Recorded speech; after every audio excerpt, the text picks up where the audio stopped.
उत्तराखंड की सियासत का एक दिलचस्प किस्सा है। दल बदल, यहां के नेता वहां, वहां के नेता यहां, कभी यहां तो कभी वहां। लोकसभा चुनाव हो, निगम के चुनाव हो, विधानसभा के चुनाव हो, नेताओं का इधर से उधर जाने का सिलसिला उत्तराखंड की सियासत का एक सच्चा कड़वा इतिहास है।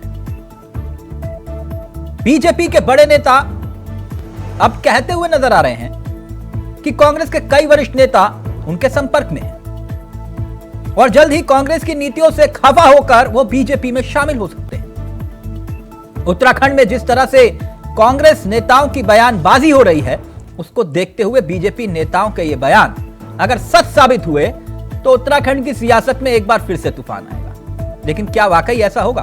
पहले ये रिपोर्ट देखिए और फिर इतिहास के पन्नों को पलटेंगे। कई दिलचस्प किस्से हैं दल बदल के, नेताओं के इधर से उधर जाने के कई किस्से हैं। पहले ये रिपोर्ट देखिए और फिर सीधा रुख करेंगे अपने मेहमानों की तरफ।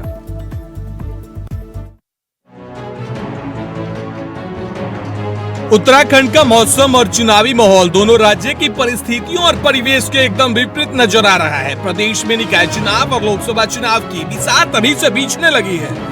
राज्य में बीजेपी के नेता का बयान देते हुए नजर आ रहे हैं कि जल्द ही कांग्रेस के बड़े नेता बीजेपी के परिवार में शामिल होते हुए नजर आएंगे, क्योंकि कांग्रेस डूबता हुआ जहाज है। चुनाव से पहले एक बार फिर नेताओं के दल बदलने का सिलसिला शुरू हो चुका है। बीजेपी लगातार आरोप लगा रही है और ये बात कहती हुई नजर आ रही है कि कांग्रेस के कई बड़े नेता उनके संपर्क में हैं, जल्द ही बीजेपी में शामिल होंगे। वहीं उत्तराखंड बीजेपी के पूर्व प्रदेश अध्यक्ष और मौजूदा केंद्रीय मंत्री अजय भट्ट ने कहा कि उत्तराखंड में जिस प्रकार से कांग्रेस नेताओं की आपसी बयानबाजी चल रही है और संगठन से कांग्रेस के नेता नाराज चल रहे हैं, उससे उम्मीद है कि जो अभिनेता बीजेपी के संपर्क में हैं, वो जल्द ही बीजेपी का दामन थामते नजर आएंगे।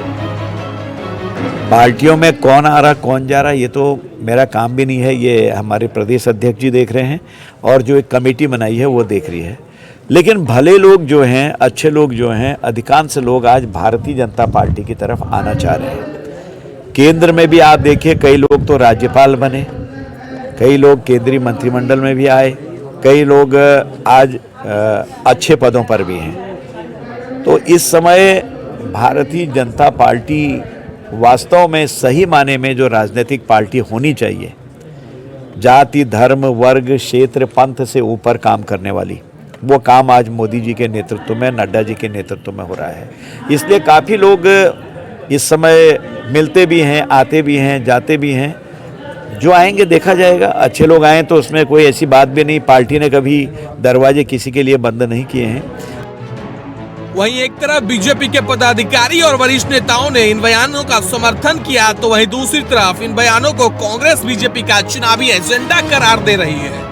कांग्रेस आरोप लगा रही है कि बीजेपी बयानों के जरिए अपने पक्ष में माहौल बनाने का काम कर रही है, जिसे कांग्रेस सफल नहीं होने देगी। कांग्रेस पार्टी के नेताओं का जिस तरीके से कांग्रेस को छोड़ना और कांग्रेस में जो अंतर्कलह दिख रहा है, कांग्रेस में एक दूसरे को कोई नेता मानने को तैयार नहीं है, वहाँ नेतृत्व को लेकर छटपटाहट है। भारतीय जनता पार्टी निरंतर संपर्क और प्रवास करने वाली पार्टी है। यहाँ अपने परिवार को बढ़ाने का हम काम करते हैं, इसीलिए आज विश्व के सबसे बड़े राजनीतिक दल के रूप में भारतीय जनता पार्टी स्थापित हुई है। और अन्य दलों के लोग चाहते हैं कि जो पार्टी राष्ट्रवाद की बात करती है, नेशन फर्स्ट की बात करती है, सांस्कृतिक राष्ट्रवाद की बात करती है, वो भारतीय जनता पार्टी है। और देश जो है भारतीय जनता पार्टी के हाथों में ही सुरक्षित है। देश में नरेंद्र भाई मोदी जी जैसा प्रधानमंत्री यशस्वी नेतृत्व हमको मिला है, तो सब उनके नेतृत्व में काम करना चाहते हैं। मैंने बार बार हम ये कहते हैं ना, भाजपा तो षड्यंत्रकारी पार्टी है, कुछ न कुछ षड्यंत्र रच रहे होंगे, वो उन्हीं को पता होगा। लेकिन हमारी जानकारी में हमारा न कोई विधायक, कोई नेता भाजपा में नहीं जा रहा है, ये हमारी पुख्ता जानकारी है। हाँ, उनका काम है षड्यंत्र करना, वो षड्यंत्र करके कुछ लोगों को हाईजैक करके या अपहरण करके अगर भाजपा ले जाना चाहते हैं, तो इसकी जानकारी मेरे पास नहीं है। उत्तराखंड में नेताओं के दल बदलने का सिलसिला पहले भी जारी रहा था और अब भी जारी है। चुनाव के वक्त ये चरम पर देखने को मिलता है। ऐसे में संभावनाएं जताई जा रही है कि आने वाले चुनावी वक्त में एक बार फिर से नेताओं के दल बदलने का सिलसिला देखने को मिलेगा। उत्तराखंड में चुनाव से पहले दल बदलने का इतिहास बहुत पुराना है। चुनाव जब भी आते हैं नेताओं के दल बदलने का सिलसिला शुरू होता है। ऐसे में बीजेपी के प्रदेश अध्यक्ष या केंद्रीय मंत्री लगातार बयानबाजी कर रहे हैं। कांग्रेस के बड़े नेता उनमें जल्द ही शामिल होने वाले हैं, जो कांग्रेस के लिए बड़ा चिंता का विषय बनता हुआ नजर आ रहा है। कैमरामैन नसुनियाल साथ अभय कैंतुरा, इंडिया वाइस, देहरादून। तो बीजेपी का वेलकम, कांग्रेस की टेंशन। कांग्रेस में टेंशन, कौन है वो और क्या वाकई में कुछ ऐसा होने वाला है? सीधा रुख कर रहे हैं अपने मेहमानों की तरफ। 3 मेहमान हमारे साथ इस कार्यक्रम का हिस्सा बन चुके हैं। डॉक्टर देवेंद्र भसीन साहब उत्तराखंड बीजेपी के अनुभवी चेहरों में से एक हैं। राजेश बिष्ट आम आदमी पार्टी के चेहरे हैं और राजेश चमोली जी हमारे साथ कांग्रेस के चेहरे हैं, जो इस कार्यक्रम का हिस्सा बन चुके हैं। भसीन साहब, ये हवा में तीर छोड़ा है आप लोगों ने या फिर वाकई तीर निशाने पर लगने वाला है? तिलक जी, जो इस समय हालात हैं कांग्रेस के अंदर के, उससे भारी छटपटाहट सभी लोग देख रहे हैं और केंद्र से लेकर के प्रदेश तक और स्थानीय स्तर तक कांग्रेस से बिखराव की स्थिति है। रोजाना हम नई बात सुनते हैं, किस प्रकार से गुटबंदी चल रही है वो भी हम देखते हैं और कांग्रेस के नेताओं को ये दिखाई दे रहा है कि कांग्रेस डूबता हुआ जहाज है, डूबती हुई नैया है। भसीन साहब, इसमें तिवारी जी के शासनकाल से लेकर आज तक जी अब तक कौन सा ऐसा मौका नहीं था जब कांग्रेस के भीतर गुटबाजी ना हो? देखिए, गुटबाजी तो कांग्रेस के साथ चलती है क्योंकि वहां पर नहीं, आप कह रहे ना छटपटाहट, मैं वही। हाँ, छटपटाहट इससे बहुत अधिक है। अगर आप देखें तो केंद्रीय नेतृत्व को भी चुनौती दी जा रही है, हाँ। प्रदेश नेतृत्व को चुनौती दी जा रही है और जितने भी इनके नेता बड़े बड़े वो अपनी निजी राजनीति कर रहे हैं, हाँ। वो संगठन की राजनीति नहीं। तो यानी उत्तराखंड कांग्रेस युक्त भाजपा बनने जा रही है? नहीं, भारतीय जनता पार्टी का तो अपना चरित्र है। अगर कोई आएंगे हमारी विचारधारा जुड़ना चाहेंगे तो भारतीय जनता पार्टी में आएंगे। नहीं तो वो सर पैमाना क्या है?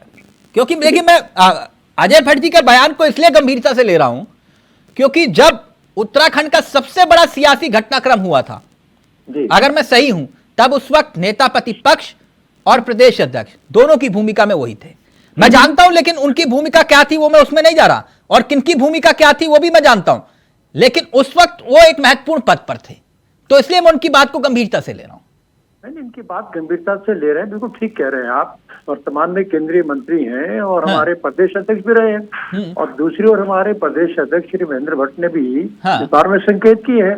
तो अगर ये 2 वरिष्ठ नेता ऐसा कुछ कह रहे हैं तो निश्चित तौर पर कुछ लोग उनके संपर्क में होंगे। मेरे पास निजी जानकारी तो नहीं है, लेकिन मैं अपने नेतृत्व पर विश्वास। लेकिन जितना मैं उत्तराखंड भाजपा को समझ पाया, आप लोग बता के कुछ नहीं करते हो। देखिए, जो काम जिसके जिम्मे है वो काम वो करते हैं। अजय भट्ट जी ने भी कहा कि जिम्मेदारी जो प्रदेश अध्यक्ष की है और साथ ही जो कमेटी बनाई गई, किनको लेना है किनको नहीं लेना है, इसके बारे में निर्णय लेती है। सर, काम उनका है। काम नहीं, भसीन साहब जी, थोड़ा तथ्यों पर बात करते हैं ना। आपको भी मालूम होगा जब 2016 का प्रकरण हुआ था, तब उस वक्त अंत तक आपके प्रदेश अध्यक्ष और नेता प्रतिपक्ष अजय भट्ट जी को मालूम नहीं था क्या होने वाला है। क्या ये सच है या गलत?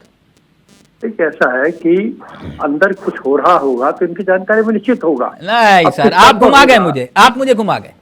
नहीं, घुमा नहीं गया। आप जानते हैं देखिए, अलग अलग स्तर होते हैं। उस वक्त सियासत के किरदार कोई और थे। आपने कहा ना कि हमारे प्रदेश अध्यक्ष को ही सब कुछ मालूम है, तभी मैंने ये बात कही। खैर, चमोली साहब कह रहे हैं तो मेरा कहना था तिलक जी, अगर प्रदेश अध्यक्ष जी साफ तौर पर कुछ कह रहे हैं तो निश्चित तौर पर उनकी जानकारी में होगा। कुछ लोग उनके संपर्क में भी आए होंगे। ठीक, चमोली साहब कहने का तात्पर्य। चमोली साहब जी तिलक भाई, डर तो नहीं लग रहा? तिलक भाई, डर क्यों? अब तो आदत सी पड़ गई है ना, एक गीत है, अब तो आदत सी हो गई है ऐसे जीने में। तिलक भाई देखिए, कांग्रेस वो विचारधारा है, वो पार्टी है जो अंग्रेजों से नहीं डरे। ये तो भाजपा है, कुछ भी नहीं है। आप आकलन कर लीजिए, ये वो पार्टी है कि जहां मेघालय में 2 सीट जीतने पर कहती है कि हम तो भैया पूरे देश भर में मोदी जी का नेतृत्व चल रहा है। 4 सीटों में 2 सीटें आने के बाद देखिए, डर बिल्कुल नहीं है। और जैसे भसीन जी ने कहा लठमलट, तो बीजेपी पे कम लठमलट है क्या? दो पूर्व मुख्यमंत्री कह रहे हैं धामी जी के कार्यकाल में 20% से 40% मत कमीशन हो गया है। ये तो तीरथ सिंह रावत जी ने कहा है, तो मानना पड़ेगा। त्रिवेंद्र रावत जी कह रहे हैं कि नगर निगम देहरादून अब में ये भ्रष्टाचार हो रहा है। सब बातें रोज हो रही हैं। अब ये बताओ ना, ये दो ये कह रहे हैं कि कम से कम दो बड़े चेहरे हैं, वो दो बड़े चेहरे कौन से हैं? तिलक भाई, सब ख्यालू पुलाव है बीजेपी के। आप देखिए 2022 का जब चुनाव हुआ था, बीजेपी कहती कि चमोली भाई, फिर आप मेरे साथ ऐसे खेलोगे फिर मैं बोलना शुरू कर दूंगा। तिलक भाई मैं ये ख्याली पुलाव वाली बात मत बोलो ना ऐसे। मैं आंकड़े दे रहा हूँ, पहले सुन लीजिए तिलक भाई। बीजेपी ने 2022 में जब चुनाव चले थे, कहा था सारे नेता बीजेपी कांग्रेस के छोड़ के बीजेपी में आ रहे हैं। बहुत बड़ी बड़ी बातें मदन कौशिक जी ने की थी। हुआ क्या? उस पार्टी के सबसे बड़े नेता जो उस टाइम इस्तीफा आ रहे थे, आज हमारी पार्टी में है। हरक सिंह रावत जी कहाँ है? ये बीजेपी के सामने है। और बीजेपी में अपने नेताओं पर विश्वास नहीं है। उत्तराखंड की पूरी बीजेपी को कांग्रेस के नेता चला रहे हैं। देख लिए 6 कैबिनेट मंत्री उस सरकार में हमारे लोग थे, चाहे यशपाल आर्य जी रहो, हरक सिंह रावत जी रहो, रेखा आर्य जी रहो, सुबोध उनियाल जी रहे हो, सतपाल महाराज जी हो। आप देखिए बीजेपी में योग्यता का है। अगर भसीन जी यहाँ पे बता दे, योग्यता के आधार पर देख लीजिए कि हमारे नेता आपकी सरकार को भी चला रहे हैं। तो ये सिर्फ ख्याली पुलाव है। आपके नेता और आप अभी भी भाई कांग्रेस से गए, जब ये कह रहे हैं कांग्रेस से लेके हम गए हैं और सरकार चलाई है उन लोगों ने, तो बीजेपी में कहाँ है योग्यता? आप बता दीजिए। अच्छा, तो मतलब कुल मिला के कोई टेंशन नहीं है ना? बिल्कुल नहीं है। हमारे तमाम लोग एकजुट है। और एकजुट गुड, देखिए परिवार में छोटी बातें होती हैं, सभी जानते हैं। बीजेपी में अभी अमित शाह जी आए थे, तीरथ सिंह रावत जी को मंच पर तक नहीं चढ़ने दिया, मिलने तक नहीं दिया। कि आपके सामने है पूरे उत्तराखंड का समाचार पेपर। अभी पर्दा उठाऊंगा। अभी एक कमिटमेंट, एक मिनट कमेंट आ गया ना आपका दास जी और बीजेपी के राजेश भाई, आ गया कमेंट ना आपका। अब मुझे मत बताओ कि है कोई दिक्कत नहीं है। अभी रुक जाओ एक सेकंड। राजेश बिष्ट जी, ये भट्ट साहब के बयान को किस नजरिए से देखा जाए, और क्या वाकई कुछ भी नहीं है उत्तराखंड कांग्रेस के घर में, सब कुछ ऑल इज वेल है? कांग्रेस की कलह खुलेआम पूरे प्रदेश के अंदर दिखाई दे रही है। उसमें माना जा रहा है, और जो दो नाम जिस तरीके से वो एक इशारा कर रहे हैं, और मुझे लग रहा है कि अब वो जो दो नाम है, एक प्रीतम सिंह जी और हरीश रावत जी बचे हैं, दो बड़े नाम। तो कोई बड़ी बात नहीं है कि इतने 2013 से लेके अब तक अगर इनके 12-15 सिटिंग विधायक अगर बीजेपी में चले गए हैं, क्योंकि बीजेपी को बोली लगाना बहुत अच्छे तरीके से आता है। और कांग्रेस पार्टी चाहती है, जो जीते हुए विधायक हैं वो चाहते हैं कि उनकी बोली सही तरीके से लगाई जाए। जिसकी बोली सही लग गई वो बीजेपी में चले जाएगी, जो बोली में नहीं आई तो उसे ईडी और सीबीआई से लेकर बीजेपी ज्वाइन करवा ली जाएगी। और ये बहुत सारे इस प्रदेश के अंदर, आप अन्य प्रदेशों को भी अगर आप उठाएं तो बहुत सारे उदाहरण है। चाहे मध्य प्रदेश की बात ले लीजिए, महाराष्ट्र की बात ले लीजिए, नॉर्थ ईस्ट के स्टेट ले लीजिए, गोवा ले लीजिए, तो बीजेपी के लिए ये जो कांग्रेस छोड़कर बीजेपी में गए वो सारे बिकाऊ हैं। वो तो दिख रहा है, पूरे देश के अंदर दिखाई दे रहा है कि जितने भी कांग्रेस से गए, अभी मैं फिर पूछ रहा हूं, कांग्रेस छोड़कर जो बीजेपी में गए वो सारे बिकाऊ हैं? सारे बिकाऊ हैं सर, अवसरवादी हैं सारे। जिनको आपके सीएम पद के चेहरे थे वो भी बिकाऊ हैं सर। सीएम पद के चेहरे इस उम्मीद से सीएम पद के चेहरे नहीं बनाए गए थे। लोगों की एक डिमांड थी, लोगों का मानना था। सर आज जो आप अब वो छोड़ दीजिए, कौन सा सर्वे था, किस डिमांड के आधार पे किया, मैं उसमें नहीं जा रहा। वो भी बिकाऊ थे क्या? बिकाऊ रहे होंगे सर, अवसरवादी होंगे वो, इसलिए चले। नहीं, अवसरवादी अलग है और बिकाऊ अलग है। बोल सकते हो तो बोलो। बिकाऊ रहे होंगे, कहीं ना कहीं उनकी कीमत अच्छी लगी होगी आखिरी मौके पे, कोई बड़ी बात नहीं। तो यानी आपको मालूम था, आपने उनको चेहरा बनाया और बीजेपी के मुताबिक आपने टिकट बांटे? नहीं, हमने बीजेपी के मुताबिक टिकट नहीं बांटे, हमने लोगों के सर्वे पे बांटे। अगर हमारे पास इतने पैसे होते जितने बीजेपी कांग्रेस आपके नेताओं ने जिन्होंने पार्टी को छोड़ा, उन्होंने आरोप लगाए कि आप लोग बीजेपी के कहने पर टिकट बांट रहे हैं। देखिए जी, पार्टी छोड़ने के बाद और जो सिटिंग गवर्नमेंट है उसके पक्ष में जाके तो आदमी कुछ भी बोल सकता है। अच्छा, कुल मिलाकर मुझे आप ये कांग्रेस की फूट का फायदा आप कह रहे हो कि बीजेपी उठाएगी, आप क्यों नहीं उठा पा रहे? नहीं, हमारे को देखिए जी, ऐसे दल बदल वाले लोगों का झटका पहले ही बहुत ज्यादा लग चुका है, इसलिए हमें एहसास हो गया कि ऐसा मत बोलो। पार्टी संगठन को जो इस वक्त व्यक्ति चला रहा है वो भी कांग्रेस से ही आया हुआ है। नहीं, कांग्रेस से आए हुए हैं, लेकिन उन्होंने कांग्रेस क्यों छोड़ी ये भी वजह समझ नहीं होगी। नहीं, तो वो तो मुझे मालूम, वो सबको मालूम है क्यों छोड़ी, लेकिन ऐसा भी मत बोलो ना कि हम तो भैया ना, हम तो नहीं लेंगे किसी को भी। वो भी कांग्रेस ही है जो आपके संगठन को चला रहे हैं। बिल्कुल ठीक बात है। जिन्होंने कांग्रेस छोड़ के आम आदमी पार्टी ज्वाइन करी, उन्होंने स्पष्ट शब्दों में कह दिया कि मुझे भविष्य में कोई चुनाव नहीं लड़ना है। मैं एक पार्टी की रीति नीति को लेकर जुड़ा हुआ हूँ, न कि यहाँ पे अवसर पे आए हैं कि आम आदमी पार्टी में आए तो दोबारा से टिकट ले लेंगे। नहीं, आप राजनीति कर रहे हो। आप ये थोड़ा बोलो कि हरिद्वार में जाके हम भगवत कथा करेंगे, आप ऐसी बात मत करो राजेश भाई। एक मिनट, नहीं हाँ, अब आते हैं मुद्दे पर। आप मुद्दे पर आते हैं। हाँ वसीम साहब, आप तीनों ने अपनी बात को रखा, मैं मुद्दे पर आ रहा हूं। यह मसला भट्ट जी का बयान है, ठीक, भट्ट जी कह रहे हैं। अब यह मसला कुमाऊं से ही है या फिर गढ़वाल से भी कोई लेना देना है? देखिए, बहुत स्पष्ट कहना चाहूंगा कि हाँ। इसमें कौन लोग किनके संपर्क में है, इसकी सीधी जानकारी मेरे पास न होने से मैं वो टिप्पणी नहीं कर पाऊंगा। हाँ। लेकिन मैं अपने वरिष्ठ नेताओं के बयान को गंभीरता से लेता हूं। अगर उन्होंने कुछ कहा है तो निश्चित तौर पर लोग संपर्क में होंगे। नहीं, और ये आना पुराने चाहते वाले हैं या नए वाले हैं? देखिए, ऐसा है, अब कौन लोग हैं ये तो वही जाने। हाँ। मेरे पास जानकारी नहीं है तो टिप्पणी करना मेरे लिए गलत हो जाएगा। मैं अनावश्यक अपने आप को बूस्ट करूंगा, हाँ मुझे पता है, मुझे नहीं जानकारी। लेकिन ये जरूर है कि हमारे नेतृत्व को जो कह रहे हैं उनको निश्चित तौर पर पता है, एक बात। दूसरी, जो सर्कमस्टेंशियल स्थितियां हैं वो साफ दिखा रही है कि कांग्रेस के अंदर भगदड़ पहले शुरू हो चुकी है। हाँ। कांग्रेस की भगदड़ निचले स्तर पर प्रारंभ है। नहीं, क्योंकि अभी आप पर जिन के स्तर चेहरों पर भी- आरोप लगाते हैं उनको भी गले लगा लेते हैं ना, मैं इसलिए पूछ रहा था। देखिए, ऐसा है कि ये जो आरोप की बात राजनीति में रहती है ये ठीक है, चलता है, लेकिन ये भी जरूर है कि अगर कोई बड़े कॉज के लिए आना चाहते हैं तो ठीक है, जुड़े आकर के। नहीं, हमारी कैसे चलता है विचारधारा सर? को मानते हैं। अगर देश के प्रधानमंत्री किसी पर आरोप लगाएंगे तो वो तथ्यों के आधार पर ही लगाएंगे ना, जी, है ना सर? अगर वो बता रहे हैं कि देश में अगर किसी राज्य में आपदा घोटाला हुआ तो हुआ होगा ना सर?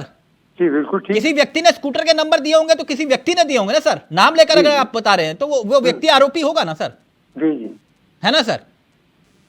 नहीं ठीक कह रहे हैं आप तो जो मैं बात इसलिए कह रहे हैं, गंभीरता से, उसमें क्योंकि देश के प्रधानमंत्री ने स्कूटर के नंबर बताए थे। प्रधानमंत्री जी ने जो कहा उस पर मैं बिल्कुल टिप्पणी नहीं कर रहा, मैं उनकी बात को नकार भी नहीं रहा। नहीं तो जो वही उन्होंने सर कहा, मैं सही पूछ रहा हूं कहा। ना, जिन पर आपने आरोप लगाया उनको पार्टी में ले लिया। मैंने कहा राजनीति में कुछ चीजें इस प्रकार से चला करती। हाँ। ये भी जरूर होता है कि अगर बड़े कॉज के लिए कुछ लोग हमारी नेतृत्व को स्वीकार करते हुए, तो चमोली जी क्या गलत कह रहे हैं कि आधे से ज्यादा कैबिनेट आज भी जो है वो कांग्रेसियों की है? देखिए, अभी कांग्रेस वाले अगर सोचते हैं तो सोचते रहे, और इन्हीं के पार्टी के नेता अपने ही जो कांग्रेस से आए हुए लोग हैं उनकी आलोचना करते हैं। अच्छा, तो फिर और उनको चमोली क्या, जी आप कह रहे जो हैं कि आएंगे हमारी उनको सरकार उनको चला रहे हैं। उनका सम्मान हमारी करोगे सरकार आप? नहीं चला रहे। ना आज ना वो बसीन भारतीय साहब, जनता पार्टी के, आप आज वो सम्मान भारतीय दोगे जनता आप पार्टी उनको? के कार्यकर्ता हैं, आप उनको नेता। क्या सम्मान दोगे? वो तो ऑलरेडी अगर है तो फिर वो तो एक बड़े पद पर रहे ना सब, जी, तो फिर उनको क्या सम्मान दोगे? इससे ज्यादा क्या दोगे? देखिए मैंने कहा ना आपसे कि जिसको हमने आए हमारे यहाँ उसको हमने सम्मानित भी किया, एक हमारी विश्वसनीयता है। और इसीलिए अन्य दलों के लोग जो हमारे यहाँ जुड़ते हैं इस बात को मान के चलते हैं कि अगर हमने कहीं योगदान दिया तो पार्टी में हमारा स्थान बनेगा। ठीक, चमोली और हमारा साहब उत्साह- ये बात हमारा कही ना उत्साह बसीन इसीलिए- साहब ने ये बात बहुत, उन्होंने कहा कि जिन्होंने पार्टी को छोड़ा, कांग्रेस को छोड़ा, हमने उसका सम्मान किया, अपनों की टिकट काट दी, लेकिन उनकी टिकट पक्की पक्की। ऐसा भी नहीं है, ये सच्चाई है कि बीजेपी सिर्फ जो सत्ता के लोग वो किया गया। सत्ता से मतलब है। सत्ता के देखिए, लोग हैं। जैसे आपने भी कहा कि जब बहुगुणा जी गए थे तो स्वयं प्रधानमंत्री जी कह रहे हैं कि यहाँ का स्कूटर सत्ता 35 के लोभी का लीटर- मतलब समझते हो आप? हाँ, सत्ता के लोभी, सत्ता के बताऊं भाई, सत्ता का लोभी का सही है। मतलब? है? बुरा तो नहीं मानोगे? चले भाई, मैं क्यों बुरा मानूंगा? मैं तो आपसे स्वयं कह रहा हूँ। मैं बताता हूं सत्ता के लोभी का मतलब क्या होता है। तिलक भाई, मैंने क्या कहा? जब प्रधानमंत्री जी आपने कहा कि प्रधानमंत्री ना, स्वयं ना, कह सत्ता रहे के हैं लोभी कि का मतलब यहाँ पे बताता हूं। आपका घोटाला हुआ, आज बीजेपी में है। क्या यशपाल आर्य सत्ता के लोभी थे? तिलक भाई, हरक सिंह अगर रावत आरोप- सत्ता के अगर लोभी थे? आरोप- थे तो आरोप बोलिए। अगर प्रधानमंत्री जी ने अगर लगाए हैं कि यहाँ पे आपका घोटाला हुआ है और वो चमोली मंत्री भाई बैठे क्यों हैं, घुमा रहे हो? मैं तो पूछ सत्य रहा हूं, आपके सामने सत्ता है, के लोभी सत्य थे आपके यशपाल सामने आर्य, है। हरक सिंह सत्य रावत आपके सत्ता के लोभी थे सामने तो है। बताओ। तिलक भाई, सत्य आपके सामने है। जब प्रधानमंत्री जी कह रहे हैं सत्ता कि के लोभी आपका थे घोटाला हरक सिंह हुआ रावत है, की नहीं? तो सत्ता के लोभी थी। यशपाल आर्य सत्ता के लोभी थे कि नहीं? भाई, बीजेपी को पता था कि कांग्रेस में योग्य लोग हैं, उनको लेके सरकार बसीन बनाई, साहब मंत्री रिएक्ट करना बनाए चाह रहे हैं, करके। फिर मैं राजेश जी आपके बसीन पास आ रहा हूं। और रही बात, जैसे अजय भट्ट जी की बात आपने कहा कि बसीन जी ने कहा कि हम उनको सीरियस लेते हैं, तो अजय भट्ट जी ने 2018 के उपचुनाव में कहा था कि गैरसैंण को राजधानी बनाएंगे, हमें एक बार कहा राजेश भाई, अब फिर वो डिबेट को डिरेल करना चाह रहे हो तो बताओ। नहीं, तिलक भाई, मैं भट्ट जी की बात कर रहा हूँ। आपने कहा कि बीजेपी के नेता रहे, प्रदेश अध्यक्ष रहे और नेता सदन रहे, ऐसे अभी बसीन जी ने भी कहा हम उनको सीरियस लेते हैं। उन्होंने तो कहा था कि 2019 में कि लोकसभा में कहा था, के चुनाव में कहा था दोषी पर टूट पे कहते। राजेश भाई छोड़ दो अभी उस बात को। कहा तो किसी ने ये भी था कि उत्तराखंड में लाश पर बनेगा, फिर तिलक भाई, अब कहाँ बात को घुमा रहे हो? रुक जाओ ना एक मिनट प्लीज। बसीन साहब अपनी बात रखेंगे जल्दी से, फिर मैं राजेश जी आपके पास आ रहा हूँ। पहले जो भटजी के बारे में इन्होंने ग्रीष्म जो राजधानी की बात कह रहे हैं भटजी सर, उस विषय को अभी छोड़ दीजिए, डिबेट भटक जाएगी। मैं खाली वो दो चेहरे जानना चाह रहा हूं जिस पर आप लोग रडार पे ले चुके हैं। देखिए ऐसा तिलक जी, जब मेरे पास जानकारी नहीं है तो मैं आप पे कैसे शेयर कर सकता हूँ? होती तो मैं जरूर शेयर करता। और चमोली जी को पता होना चाहिए अपने पार्टी में क्या हाल चाल है। तो चमोली जी को अंदर करने वाला है, इन्हें पता है, मीडिया में बातें हमारे सामने आ रही है। हमारे वरिष्ठ प्रवक्ता को ये नहीं पता कि अगर कोई बीजेपी ज्वाइन करने के लिए ऐसे प्रदेश अध्यक्ष जी, पूर्व प्रदेश अध्यक्ष जी कह रहे हैं तो कहाँ है? जानकारी नहीं है, ये तो मान लिया ना, कुछ नहीं है। बीजेपी में सर्वोपरि है। आपसे कर्नाटक चुनाव में देखिए, डिप्टी सीएम पार्टी छोड़ चुके हैं, पार्टी छोड़ने में लगे हुए भगदड़ बीजेपी में। हाँ, बीजेपी का दूसरा मैनेजमेंट इतना मजबूत है, मीडिया मैनेजमेंट इतना मजबूत है कि खजानदार और देश के महामंत्री लगे नौकरी होगी, लेकिन बीजेपी में ऑल इज वेल है। पूर्व मुख्यमंत्री करे 20 से 40% कमीशन होगा। एक मिनट कितने राजेश भाई, अगर इनके घर में इतनी दिक्कत है तो कितने चेहरे छोड़कर कांग्रेस ज्वाइन कर लिए? आपके सामने 2022 में देखिए एसवाईआर आए। मैं फिर आपसे पूछ रहा हूं, अगर आप फिर कहना चाहेंगे मैं 8x8 कमरे का पूरा रिकॉर्ड बता दूंगा, 8x8 के कमरे का पूरा हाल बता दूंगा मैं। हाँ, फिर बता रहा हूं मैं आपको चमोली भाई, 8x8 का कमरा और कमरे के अंदर कौन कौन था और किस किस को ज्वाइन करवाया, फिर वो भी बता दूंगा। जानना चाहते हो? डिबेट में जो चाहे आप बोल सकते हैं। नहीं, मैं तो सिर्फ 8x8 कमरे की बात कर रहा हूँ। बीजेपी के हालत ऐसे है, मैंने आपको पहले बताया, बीजेपी का मैनेजमेंट झूठ का मजबूत है, इसमें कोई वाली बात नहीं है। आप देखिए बीजेपी के महामंत्री और खजानदार जी लड़ रहे हैं, लेकिन समाचार पत्रों में नहीं है। वो पूरा उत्तराखंड जाता है। राजेश भाई एक मिनट, मैं दो उदाहरण देता हूँ आपको, इसी डिबेट में दे रहा हूँ, राजेश भाई के पास जाते हो। एक मिनट, आप ही के एक विधायक, आपके मतलब उस वक्त के, समझ रहे हैं ना आप मैं किस वक्त की बात कर रहा हूं, जब यह बगावत का बिगुल फूका था। उससे पहले एक विधायक, वीडियो जारी हुआ, एक हाथ में रिवॉल्वर एक हाथ में तमंचे पर डिस्को वाला ऐसे करते हुए, 56 इंच का सीना। आप लोग नोटिस नहीं भेज पाए थे? नहीं ना? कि ये कारण बताओ कि क्यों किया। टिकट काटना तो बहुत दूर की बात, जब बोगड़ा जी शपथ ले रहे थे पगड़ी पहने हुए थे साहब, क्या कार्रवाई की बीजेपी? चमोली भाई सुन लो ना, आप बोलना, अब फिर वही वाली बात हो गई। आप सुनना नहीं चाह रहे, मैं सच बोल रहा हूं। तो हमारे टाइम पे तमंचा, बीजेपी के टाइम पे तो उन्होंने उत्तराखंड को गाली देने का काम किया ऐसे विधायक ने। चमोली भाई टिकट कटा ना,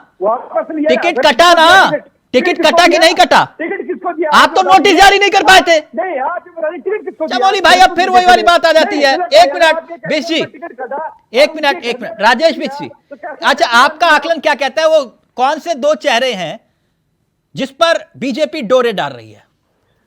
देखिए सर, मैं इस समय जो नाराजगी या कलह इस कांग्रेस के अंदर देख रहा हूं उसमें हाँ। मैं, आप सुन पा रहे हैं भाई साहब? हाँ सर, मैं उसमें जो महत्वपूर्ण चेहरे जो कहीं ना कहीं कांग्रेस को जीरो करने की तैयारी में है, वो हरीश रावत जी और प्रीतम सिंह जी हो सकते हैं, ऐसा मेरा मानना है।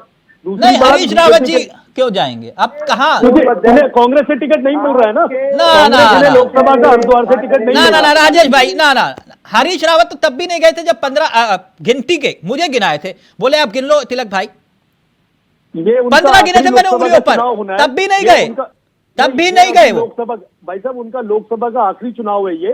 तो आखिरी चुनाव हर बार होता है राजेश भाई, उत्तराखंड में सियासत को जानते हो, हरीश रावत जी का हर चुनाव आखिरी चुनाव होता है। अब फिर कैसी बात कर रहे हो? देखिए बहुत बड़े चेहरे हैं वो, सिर्फ उत्तराखंड के नहीं देश के बड़े चेहरे हैं। हाँ। मैं ये समझता हूं, लेकिन जिस तरह का माहौल कांग्रेस में चल रहा है, जिस समय जिस जगह पे गलत जगह तीर मारो, गलत जगह तीर मारो। अब मैं बताता हूं, अब रुको जितना, एक मिनट चमोली भाई, दीवारें मजबूत कर लो, मसला उधम सिंह नगर से जुड़ा हुआ है। तिलक भाई अब मेरे को तिलक भाई मत बोलो, कोई और तिलक भी हो सकता है। तिलक भाई हमारी मतलब दीवारें मजबूत है। हाँ, आप इससे आप देखो बसीर साहब मुस्कुरा रहे हैं। नहीं, जो कह रहे हैं जी तो खुद ही बी टीम के, हम शुरू से कह रहे हैं बीजेपी की बी टीम के रूप में काम कर रहे हैं। आपके प्रदेश अध्यक्ष चले गए, आपके सीएम के चेहरे चले गए, और आज आपके संगठन में कौन चला रहा है? आप देखिए, मैंने बशीर साहब को नाम लिया, वो पता नहीं क्या कह रहे हैं। आपको बिल्डिंग ठीक करने की जरूरत है, ऐसा ना हो कांग्रेस कार्यालय में काम कर रही है उत्तराखंड में। और तिलक भाई ने भी कहा, भाई आपने तो आपके मतलब प्रत्याशी ने आरोप लगाया कि कांग्रेस टिकट बांट रहे, कहने आपके कांग्रेस नेता करने वाला कोई नहीं चले गए, आपके प्रदेश अध्यक्ष लापता हो गए, बीजेपी में जिसको आपने। देखिए बशीर साहब मुस्कुरा रहे हैं, जानते हैं। ये डिबेट आप अगले हफ्ते। अच्छा एक बात राजेश भाई, ओवरऑल आप देखिए, एक मिनट, वो एकाएक कहानी जो हुई उत्तराखंड की सियासत में, जिन किरदारों का आपने जिक्र किया, कोई यहां गया कोई वहां गया, वहां तो कोई नहीं गया, एकाएक गए, एकाएक भी नहीं गए। कांग्रेस, जैसे आप कह रहे हो ना, घर की दीवारें मजबूत है, हमारे घर से कोई नहीं जाएगा, जिस दिन यह प्रकरण था उस दिन की कहानी बता देता हूं चलते चलते। उससे एक दिन पहले कुछ घंटे पहले विजय बहुगुणा जी गोविंद सिंह कुंजवाल जी से अकेले में मुलाकात करने गए थे। विधानसभा की बात बता रहा हूं। मुलाकात हुई, बाहर निकले, ऑन रिकॉर्ड बता रहा हूं, कांग्रेस के एक बड़े नेता से मेरी बात हुई। उन्होंने मुझे कहा कि कुछ बड़ा होने वाला है। बस इतना था, कुछ बड़ा होने वाला है। आप लोगों को सबको मालूम था कि कुछ होने वाला है, उनको भी मालूम था, जो उस वक्त मुख्यमंत्री थे और जो खेल कर रहे थे उनको भी मालूम था। और एक दिन पहले बहुगुणा जी बता गए थे कि होने क्या वाला है। ठीक, आप लोग राजनीतिक ज्ञाता हैं, जिनको आपने कहा था कि सत्ता के लोभ में पीठ पर खंजर घोंपा है हरीश रावत के, हम उनको कभी पार्टी में नहीं लेंगे। 8 बाय 8 के कमरे में कहा कि पार्टी में आओ, चुनाव लड़ो, उन्होंने कहा नहीं लड़ूंगा, बहू को लड़वाओ, लड़वाया आपने। ठीक, बीजेपी कितने लोगों पर आरोप लगाती है? आप वही कह रहे हो ना चमोली भाई, तो इसलिए ये मत कहो कि नैतिकता के आधार पर, नैतिकता कुछ नहीं होती है। आप अगर सिर्फ कांग्रेस के बारे में बताएंगे, बीजेपी के बारे में मैंने आपने जिन पर आरोप लगाए, मैं उन्हीं की बात बता रहा हूं। कोई बीजेपी का प्रकरण है तो बता दो मुझे, मैं वो भी बोल देता हूं। किसका नाम लेना है, किसका नाम लेना है? ठुकराल जी का लूं क्या? चमोली भाई, आप घुमाए जा रहे हो, घर आपको संभालना है, टूट आपके घर में है, तो आप कहो कि उनको समझाओ। हर भ्रष्टाचारी को, जिसको भी भ्रष्टाचारी, अब मत बोलो हरक सिंह रावत जी ने सुन लिया तो दिक्कत हो जाएगी। भ्रष्टाचारी मत बोलो, मत बोलो चमोली भाई, अगर हरक सिंह रावत जी ने सुन लिया तो दिक्कत हो जाएगी। मत बोलो ऐसे भ्रष्टाचारी किसी को। नहीं, बीजेपी ने जब ऐसे किया है, आप कह रहे हो भ्रष्टाचारी सारे वहां चले गए। ओके, वक्त इजाजत नहीं दे रहा, थैंक यू सो मच, बहुत बहुत शुक्रिया। तो बीजेपी का वेलकम, कांग्रेस में टेंशन, क्या वाकई में कुछ है या फिर सिर्फ कोरी अफवाह? सियासत बताती है कि कुछ होता ही होता है। नमस्कार, जय हिंद, जय भारत, जय उत्तराखंड।